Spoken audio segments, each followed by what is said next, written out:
No one wants to address the real problem, which is corporate consolidation and endless greed. And endless war is a consequence of endless greed. And therefore, they have to look for new villains. I mean, we already know historic examples, like in Nazi Germany, where they presented the villains of society rather than addressing the root causes. They turned around and scapegoated Jewish people and political dissidents like socialists, trade unionists, communists. Said it was Jewish Bolshevism that was the real threat to the superior German culture that was, destroying it from within with degeneracy. A lot of these points of propaganda are damn near identical and have never really changed all that much for Republicans since the aftermath of World War II, I would say. We very quickly engaged in the Cold War. And in that process, I think we just never really gave up our fascist tendencies. And here we are. I think it's like unfolding. The logical conclusion of all of that enmity is the Trump administration. Yeah, I think that's exactly right. And I think what's missing, and I think what is,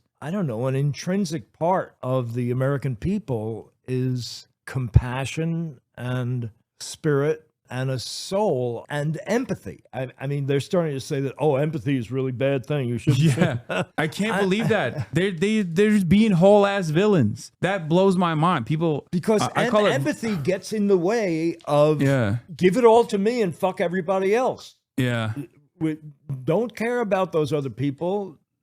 Fuck them. They say violent empathy or toxic empathy. Right. That's crazy. I call it vice signaling. Conservatives used to say like, oh, you're virtue signaling, which is, signaling that you're more virtuous than you actually are. The underlying premise is you must be faking it, right? But it still basically is an admission that like the thing that you were advocating for is virtuous. Nowadays, I think conservatives are vice signaling where they say things like suicidal empathy or toxic empathy and actively push for toxicity, actively push for more violence and more harm to others. It turns into this incredibly weird, immoral proposition that they're running off of, which is like being a bad person is actually a virtuous thing. It's a good thing. Right. I don't understand how people don't see it. That's the horrible part. I mean, I think that most people believe that there is some kind of spiritual aspect to our lives. As you give, you receive. As you help others, you're helped in return.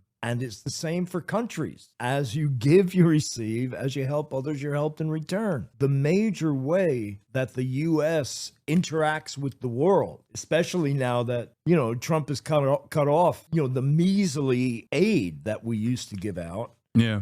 The major way we interact with the world is at the point of a gun. Yeah. 800 military bases all over the world.